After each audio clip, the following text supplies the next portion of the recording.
Hello, everyone, and welcome to another episode of our podcast called The Edge. I'm very happy today to have Mr. Paul Simmonds back again. We're not going to do Paul's life story because you can catch that on our Breaking Down Zero Trust episode with Paul. Paul's been involved quite a lot with the SSE Forum. He came along recently and presented at one of our meetings on identity, and I'm sure we'll get into some of that today. But I guess, Paul, the first question is not going to be tell us your life story.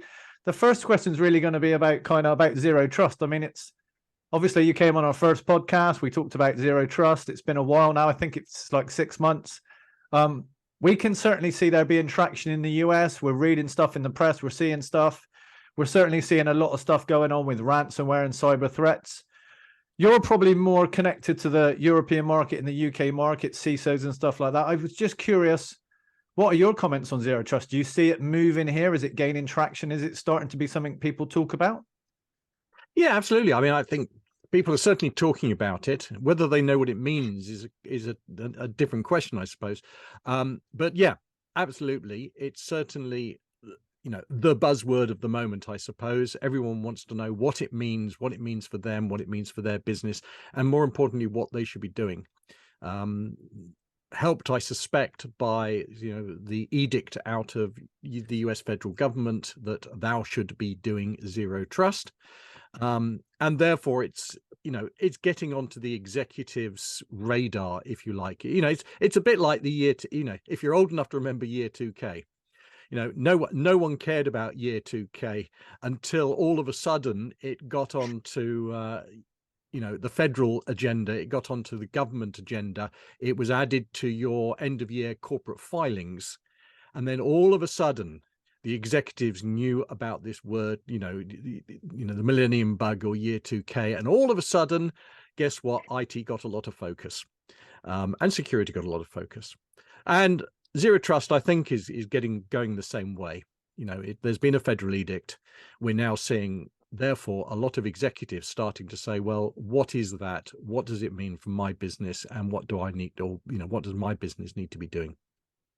Yeah, you mentioned the federal edict, and it has a huge impact on not only the government, the DoD, so on and so forth, but their contractors and vendors that are associated in their ecosystem.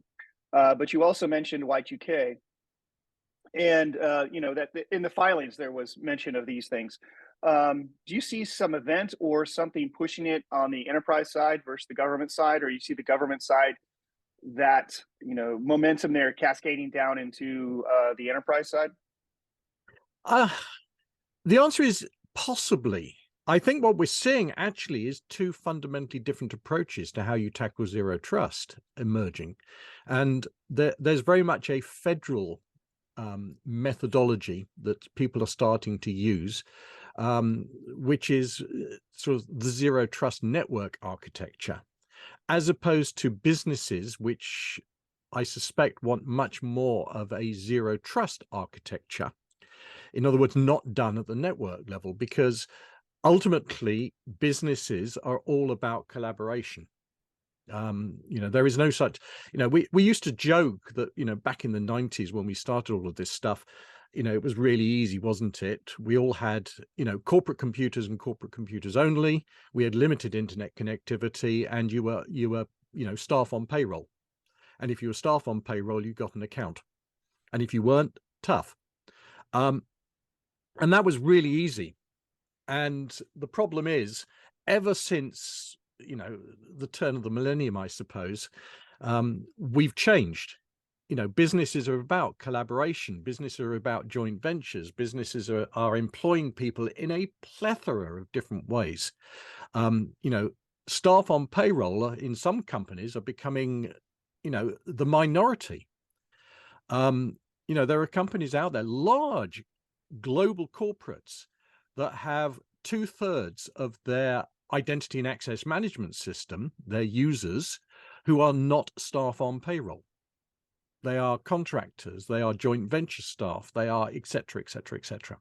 And that's before you get onto all of those outsourced services like security guards and caterers and all of those people. That just doesn't include those.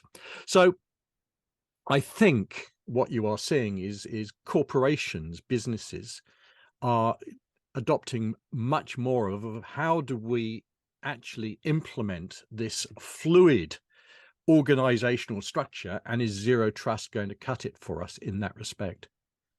Yeah, it seems like what you're describing here is this concept of enterprise as a service.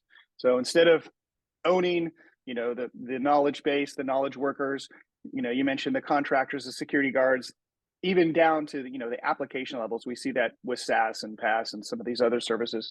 You're stitching together these services into this hub that the corporate aspect of it is very small, but they're as a service around them.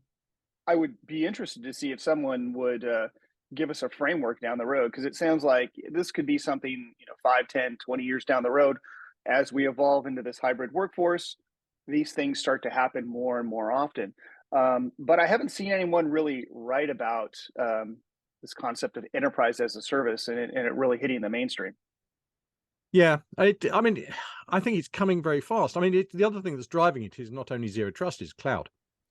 The amount of stuff that we are literally putting in cloud, and again, just it's outsourcing. I think we talked about it in the first podcast we did together. If you think about it, Jericho originally coined it as computing outside your perimeter, which, philosophically, from if you want to explain it to an executive who is non-IT, they glaze over when you say cloud to them. Explain it as, look, it's just computing outside your perimeter using someone else's compute resource.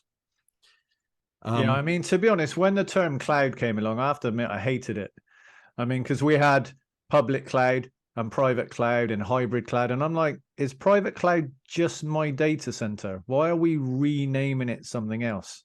But I think one of the things that excites me about zero trust is it's the first time I've seen something come along that isn't just about technology. And this is not going and buying something off the shelf. This is going to take humans, cultural changes, philosophical conversations, blue sky thinking. It's going to take all of those things kind of combined to make this happen. It's a project that's going to be not only coming up from below from your technical teams, but now it's starting to come down from above, from your C-levels and from your execs. And that is the time when I've seen any type of project be successful. If it was driven by the IT team, there's a good chance it would fail if you didn't get buy-in from above. And if it was driven from above and your IT or infrastructure team didn't agree with it, they would block it because they're just difficult types of people. Yeah. So for me, this is coming from above and from below, and hopefully when they meet in the middle, they'll be a bit better than the channel tunnel that wasn't quite lined up. And I agree with John that, I mean, the CSA are working on stuff, and I'd like to ask a little bit about that in a minute, but the CSA are working on kind of this zero trust training and zero trust exam. And we talked a little bit about with Jim before when we interviewed him about kind of having a maturity level and testing companies against that maturity level. And I can see there being uses for kind of getting insurance for that. You'll be able to say to your cyber insurance, we've reached maturity level 4 or 5. But I guess the question is the CSA are doing a lot of zero trust stuff. I'm a little bit involved in some of the documentation and the exams, and I know we're doing some stuff. Me and John are talking to some working groups coming up. But is it purely going to be just the kind of technical stuff, or is it going to be a lot bigger? Because I think when we spoke on one of our SSE Forum meetings and you let us have a document that was for CISOs about zero trust. Yeah. So what is it exactly the CSA are kind of doing? What's the plan? So what are CSA doing? You'd have to ask Jim, I suppose, for the chapter and verse on what they're doing. But I mean, my take is that they are very intertwined. The whole zero trust and cloud is really important, because to do cloud really, really well, rather than just outsource your internal services, if you want to do all the extra value stuff with cloud, actually the whole concept behind zero trust plays into it really nicely. So there is a huge amount of synergy going on, in my opinion. And of course, there's also a lot of CSA is predominantly a US-based organization. There is a lot of drive out of US corporations and US federal, as we've just said, for zero trust. So it's sort of a perfect storm for CSA, if you like. Yeah, I mean, I mean, like I said, I'm doing some stuff on the documentation writing for zero trust, and there are people from all over different spectrums from different companies. There's people who've got writing experience of the documentation, which I've not got. I mean, I've not written those kind of documents before, but I've read plenty. And for me, the aim is to make them readable and therefore usable, because a lot of these documents that come out, like NIST, as much as I've read NIST, they're hard to read. They're like legal documents, and the training's pretty good from the CSA, and it's pretty straightforward. So I'm happy what Jim's doing. I just wondered, and we'll ask him when we get him on next, like what this maturity model kind of thing is going to be.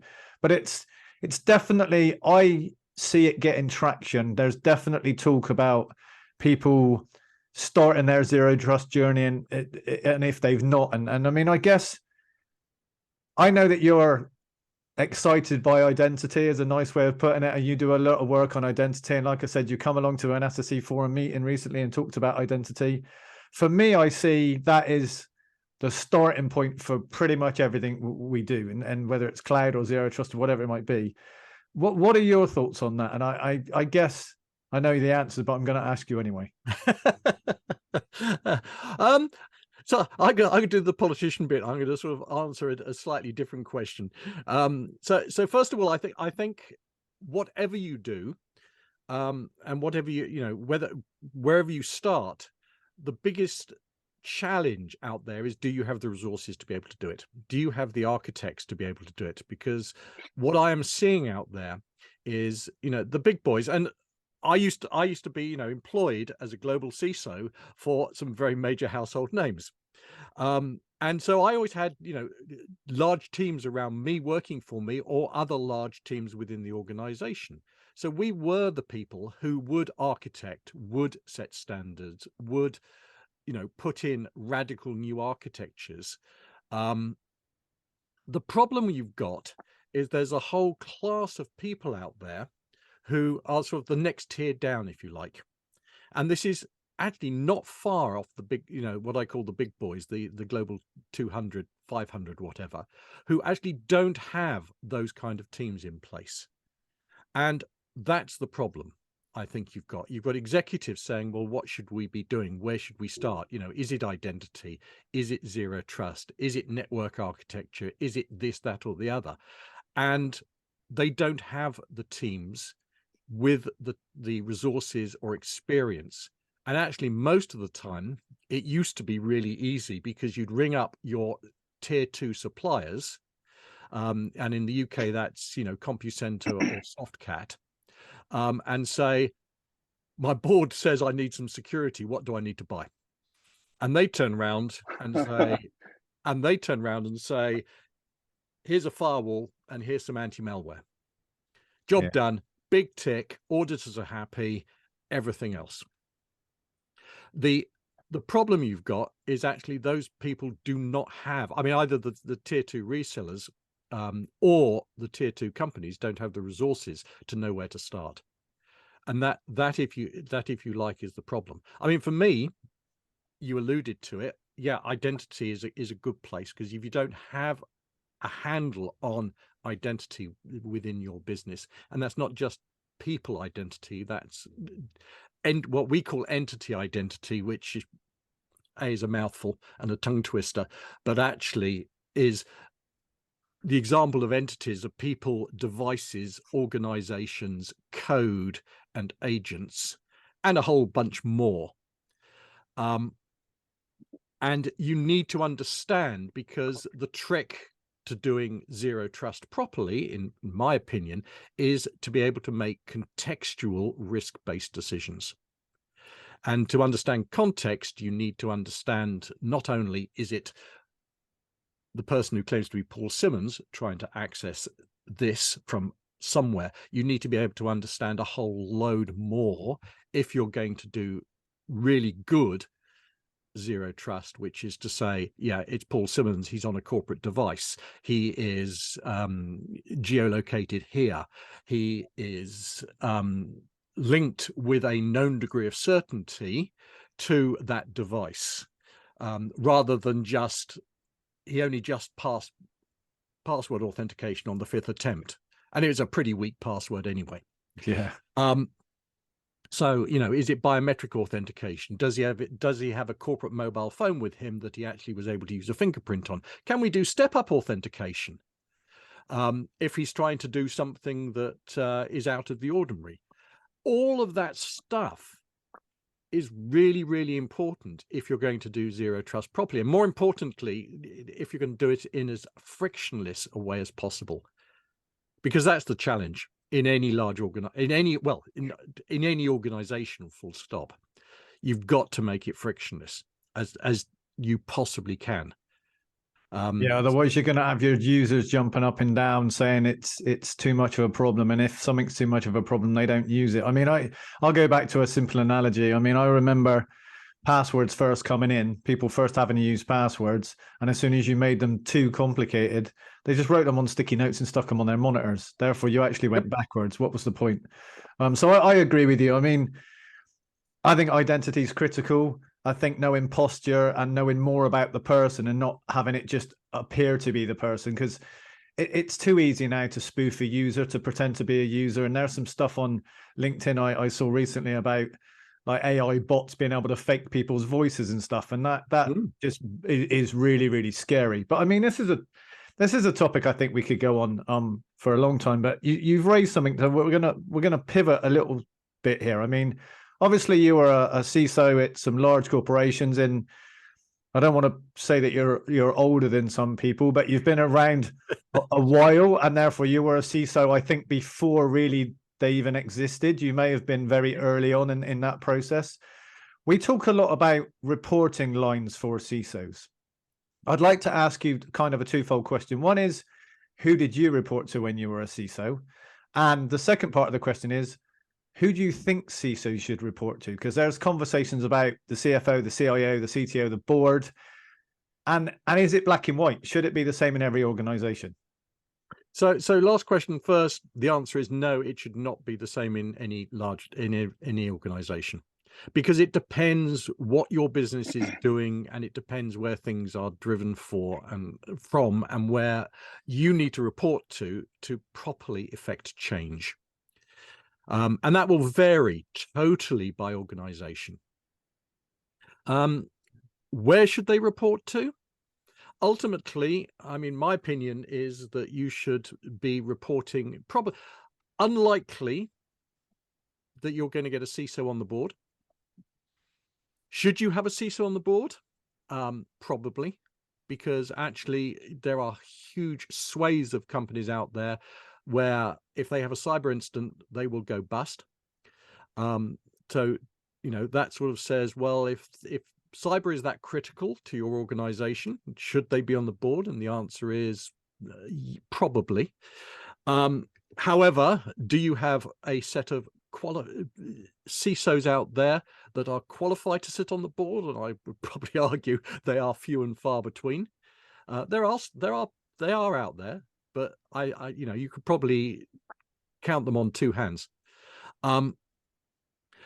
Where should, you know, how, the question for me is, how high should they report? So for me, if you want an acid test, go to your chief executive, your CEO, or your chairman and say, who is your CISO?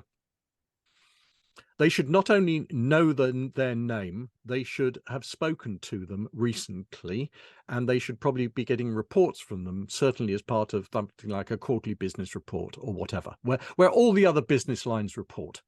There should be a CISO report. If that is happening, I would argue probably your CISO is at roughly the right level. The problem is in most organizations, you do that and they won't know, and they'll say, oh, no, it's handled by IT. Or, yeah, I mean, but we get that report as part of IT, and they don't know who they are.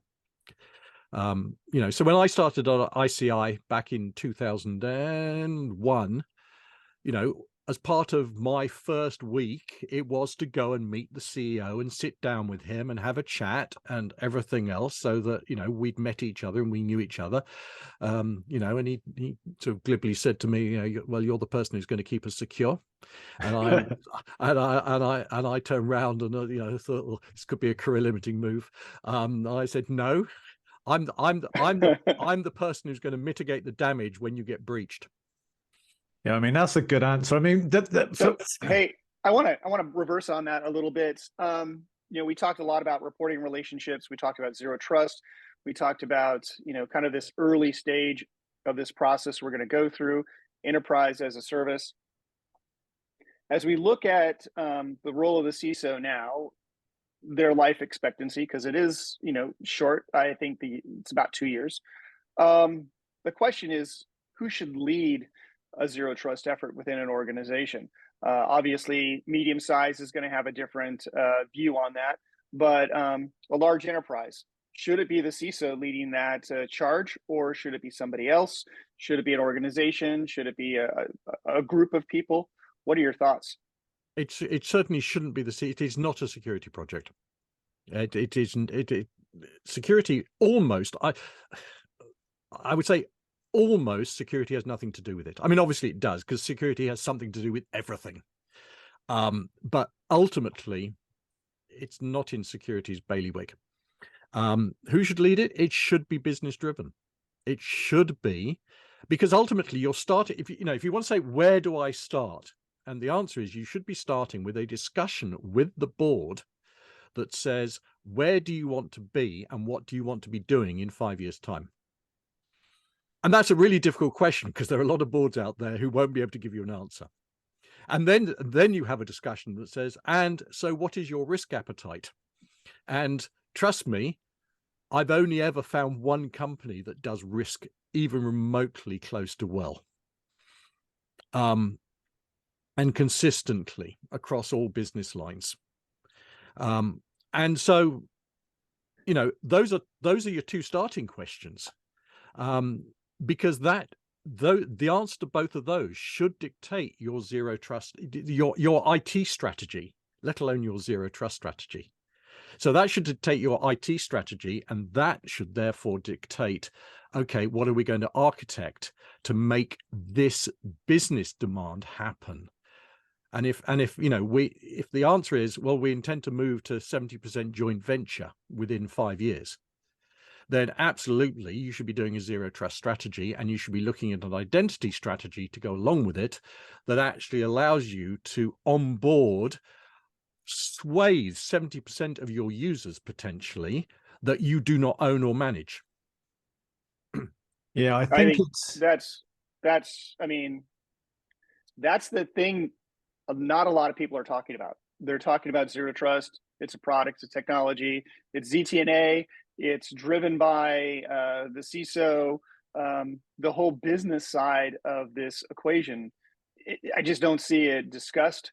And I think that is it's unfortunate, because you're absolutely right. It should be a business driven project. The CISO should not be leading it, because I think once the CISO leads it, it's viewed as an IT project or security, or a dictate. Yep. You're trying to slow me down. It's not put in the realm of, hey, this is an opportunity for us to be faster, more agile. We can onboard more people and do it in a secure way. We can partner with another company, do it in a secure way. That, I think, is missing from this discussion. Yeah, I mean, I think for me, it's certainly not a technology. You don't go and buy zero trust off the shelf. Yes, technology can help you. Technology can help you with all kinds of things, and zero trust being one of them. But for me, and I've talked about this before, and we spoke to George Finney about his book and about the human element. We've talked about culture and how culture changes. Now, IT and security, independently or together as a team, can't change the culture of a company. I mean, that has to come from above. That if you're going to change and start thinking about things with a zero trust mindset, it doesn't matter if your IT team understand it and your security team understand it and they go and buy a product and they put it in. If people don't understand why it's being done, they won't buy into it. I mean, I remember putting passwords, like I said before, putting passwords on people's accounts, all they saw that was as a blocker and slowing them down. And then you did MFA, and all they saw was that there was a blocker in slowing people down. So as John said, if zero trust is driven by your IT or by your security team or by both, it's going to fail. It needs to be a mindset shift. It needs to be a cultural change. And if you don't have buy-in and it's not being pushed from above, I don't think it's going to work. And I said earlier on this when we were talking that it is being pushed from above and from below, and there's a good opportunity that makes it work a bit better. But those two opposing ends need to line up. Yeah. If you're pushing from above and your security team don't agree, or the security team are pushing up and your kind of C levels don't agree, you're going nowhere. It's going to fail. And I think the world is in such a different place now that these projects can't afford to fail. I mean, there are statistics about ransomware is going to be 10 times more like valuable. People are going to make so much more money out of it. Cyber threats are increasing. And I mean, the US government, and I'm going to ask you this question. The US government recently said that they were thinking about making it illegal to pay the ransoms for ransomware. Now, I get the concept of that partially. I mean, I still think a lot of these ransom attacks are funded by governments and people like that aren't going to care whether the ransoms are paid or not. But I do get the concept that let's not pay the ransom. And again, I'm going to ask you a twofold question. I'm sorry, but the first question is, do you think the US government will make it illegal? And the second question is, if they do, will it follow suit in the UK? So I think the reality is that the big business lobby will actually make sure they don't make it illegal. I think they will water it down to the point that it's basically what it is at the moment, which is we strongly recommend you never pay a ransom because all it does is encourage the criminal. And if you go to the FBI or anyone else in law enforcement, that will be their starting point. We do not pay ransoms. But in reality, of course, we do. When push comes to shove, then, we do it. We talk to, the US government has just traded, I can't remember, is he a really nasty arms dealer back to the Russians? Oh gosh, what was his name? But yes, he was the dealer of death. And in fact, there's a movie based on him with anyway, go on. But you know the case. For a basketball Nicolas Cage. Sorry. We've traded him for a basketball player. Do we pay ransoms? Well, we don't, but there's a case in point where we've done a trade because it's a pragmatic solution to a problem. So the reality is that, yes, that's our starting point. Yes, we shouldn't pay it. Yes, you get to the point of saying, well, oh, okay, our backups aren't as good as we thought they were. Okay, our business is going to be down for 5 weeks until we get everything back up, at a cost of going under, at a cost of X amount. And at the end of the day, boards are there to do risk calculations. So if you say my choice is I'm going to pay out $5 million in a ransom versus a $10 million business hit, and potentially going under and potentially damaging a whole bunch of long-term relationships and contracts and everything else, then boards may well say, look, we will go to the right people to make sure that we do this properly and in the safest, most risk-free way of doing it. And there are brokers out there who can broker this for you.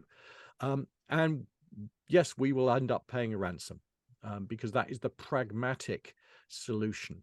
Yeah, I mean, it's a really difficult moral equation because I get the concept of not paying the ransom. But as you said, if it comes to paying the ransom or going under, businesses are going to always choose paying the ransom. I mean, clearly the idea is there to encourage people to up their security, to be more proactive, to try and block the ransoms coming, like ransomware coming in. So I get it. However, it's not an overnight fix. I mean, me and John have talked about this before. You can't just wave a magic wand and go, ta-da, all ransomware is blocked. It's going to take time. These large enterprises, even if they decide today, we're going down a zero trust route, or we're going to do something else to block ransomware, it's not overnight. It will take 6, 12, 18 months. And the problem you've got, and we spoke to Chase Cunningham about this, the problem you've got is your supply chain. So if you protect yourself, it's not a castle in moat anymore. You just don't build your walls a little bit stronger and make that moat a little bit deeper and ta-da, you're fixed. You may throw tens of millions of dollars at protection and upgrading your technology and doing all the right things. But if you're dealing with a 10-person company in a remote part of the world that doesn't have the same kind of funding, then the targeter is going to come in through that open door and bang, you've had it. And that's why we go back to, like you were talking about, zero trust is, it's all about risk. Look at where those risks are. If you've already got a relatively secure environment, but your risks are those third parties, those VCs you're working with, all that kind of stuff, then maybe the money needs to go in that direction. But John, was there anything you wanted to add before I pivot again to something else? No, I think you can pivot. So I guess my next question is, we talk a lot about ransomware and there's a big focus on it, and there's supply chain attacks and all of those kind of things. What do you see as the biggest threat, say, in the next 12, 24, 36 months? Like, where do you see people needing to focus on cyber protection? I think everyone is saying ransomware is the big one at the moment. And why? Because the bad guys can make more money via that route than anything else. It's as simple as that. We've joked, and as they say, all jokes have a good because they're based on truth. We've joked for an awful long time that the bad guys do better return on investment calculations than the we ever did. And they know that's where they can get the money. End of story. And eventually they'll pivot onto something else that's going to make once we get a handle on ransomware to a large extent, then they'll pivot onto something else. So what's going to be next? Who knows? I've constantly been surprised. I can remember sitting around in about 92. People, this is an audio conference, so you can't see the grey hair. And I worked I worked at Jet in Abingdon, and Abingdon, if you don't know, it is where Sophos was born. And the guys from Sophos used to come in as this little native company and sort of say, viruses are a really big problem. And we used to sit around over coffee and say, is it? Are they going to be a big problem? Do we really need to spend all this money on antivirus? And we were having those debates. Back in 92 or whatever, and as we know, the things have come to pass, and yes, virus is a real problem. Yeah, I mean, it's one of those things where if we knew what was coming next, we could almost proactively stop it, but I don't think any of us do. Or you and I could invest in it and the fixes for it and make a lot of money. But absolutely. So I think until ransomware is fixed, it's just going to be the thing. To your point, it's easy. It's an industry. The organized crime's involved in it. Nation states are involved in it. It's a revenue generating machine for them. So yeah, until something changes, the economics of it change, it's just going to continue. Yeah, but recognize it is flavor du jour, and things will change. It will not be here forever, and we will. The bad guys will pivot into something else. So I'm going to ask you a bunch of fun questions, but before I ask you kind of a fun question, my last question is really about kind of the economic climate. I mean, there's talk that a recession's here or a recession's coming, and I'm not sure if you believe that's the case or not. But you've been doing what you do for a while. So what would your advice be to a CISO or a CIO of how to deal with the climate now? Like, we're going into a recession. What would your advice be to them about how to kind of maneuver it in the best way possible? Yeah, I've seen a lot of ups and downs, and normally driven by corporate share price. And the interesting one is, I mean, my advice would be, first of all, do not be too precious about your role and responsibility.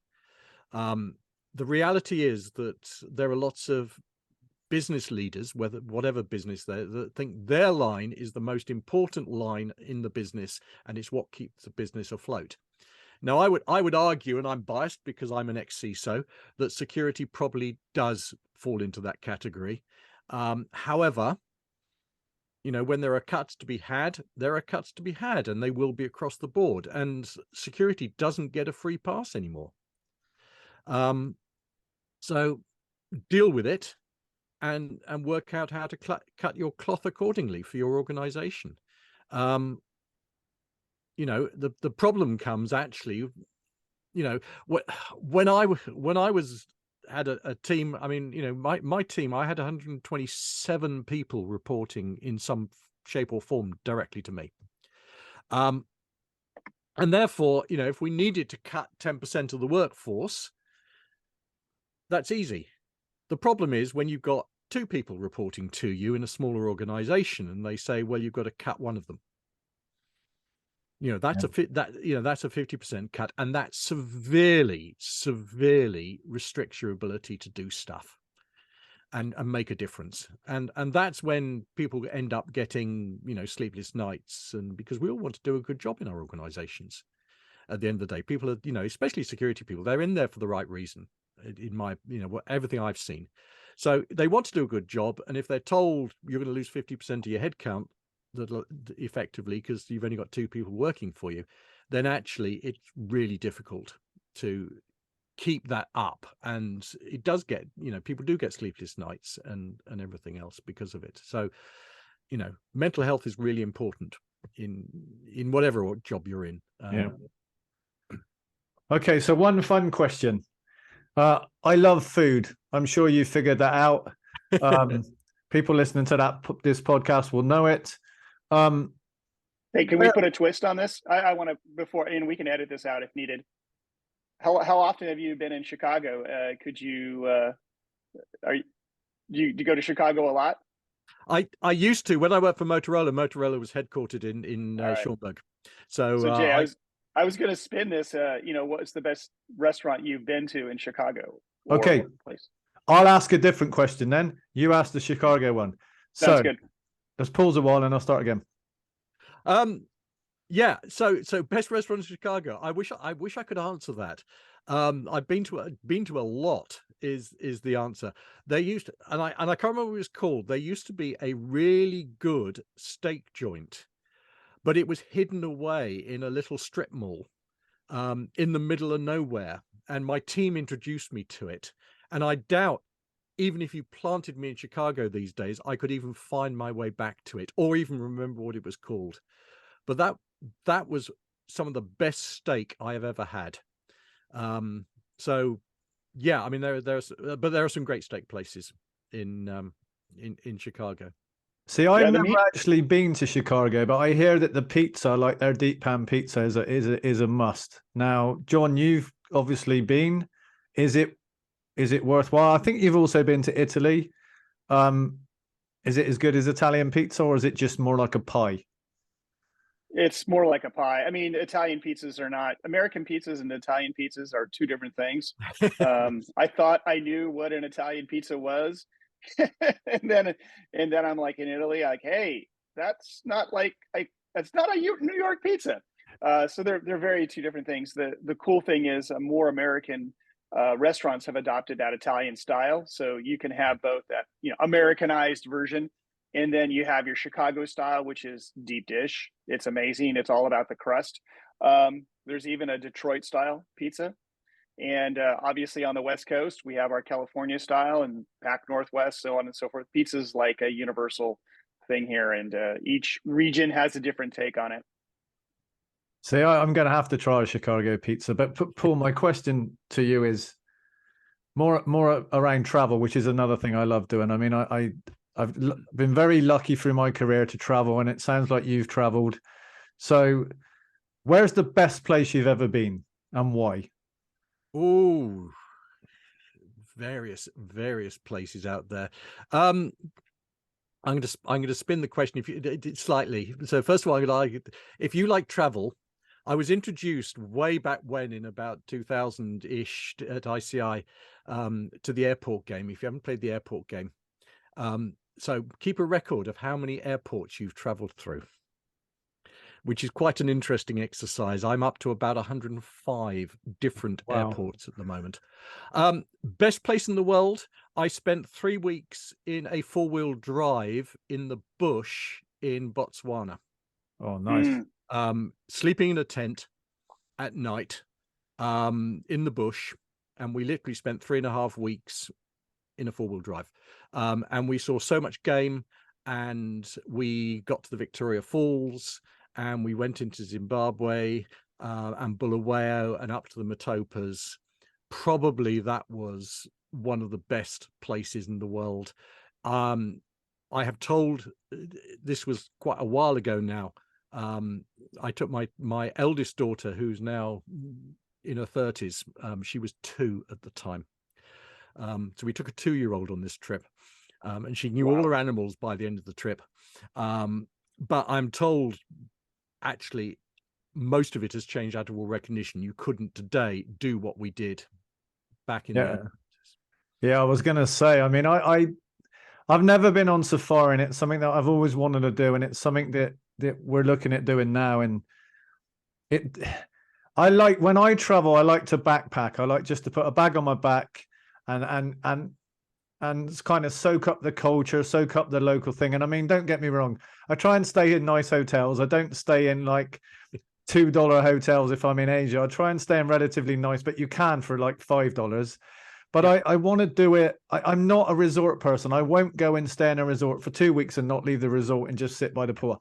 I can't do that. I mean, I've had the luxury of, I lived in Japan for a while. I've been across Asia and I really enjoyed it. And safari is one of those things that I had an opportunity 15 plus years ago to do it. And I really wished I had, because health and safety and all these kind of things nowadays keeps you further away from the animals and all that. And I get the reason why. I'm not saying it's not safe. It's the right thing to do, but it's changed now. Yeah. But see, Africa is as the other place in Africa is Uganda, which is wonderful. We got the opportunity to, as you probably know, I'm a kayak instructor. So we got the opportunity to go and kayak from the source of the Nile at Lake Victoria, all the way down to a place called the Explorers Camp, and then down to Jinja, Jaye, I think, if it's spelled correctly, to what the sort of the world professional kayakers call one of the best play spots in the world, which is a thing called Super Hull. Nice. Which is a large grade 5 standing wave. Great place.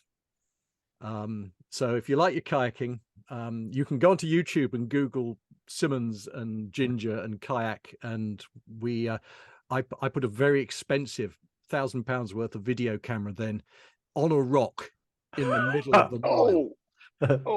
On a tripod, and we left it running for about an hour and a half while we played on this wave. Absolutely fantastic. Thankfully the camera survived. I will definitely be Googling that. But I mean, I want to thank you. I mean, I want to thank you for the first podcast. I want to thank you for coming on the SSE Forum and talking about identity. The members of the forum thought it was great. I want to thank you for the advice you've offered me. I know we've had coffee and we've met up, and I want to thank you for that. I want to thank you for this podcast, and I'd love in the next 6 or 9 months for you to come on again and talk about how things have changed, because it's an ever evolving area to be in. We obviously throw out some ideas. We talk about what the future is going to look like, but it's always good to kind of circle back and think, okay, were we right? And I mean, with the Jericho Forum, it's almost like you had a crystal ball. You did forecast a lot of these things that happened. So talking to you and hearing your insights are great, because I actually think you're probably going to be right. But before we wrap, John, anything from you? No, insightful conversation. And for those of you listening, go back about 15 minutes where Paul is talking about zero trust and this movement as being a business project. It needs to be led by business. It needs to be framed in business terms. For me, that's the key takeaway if you're out there listening to this podcast. Thank you, Paul. Very welcome.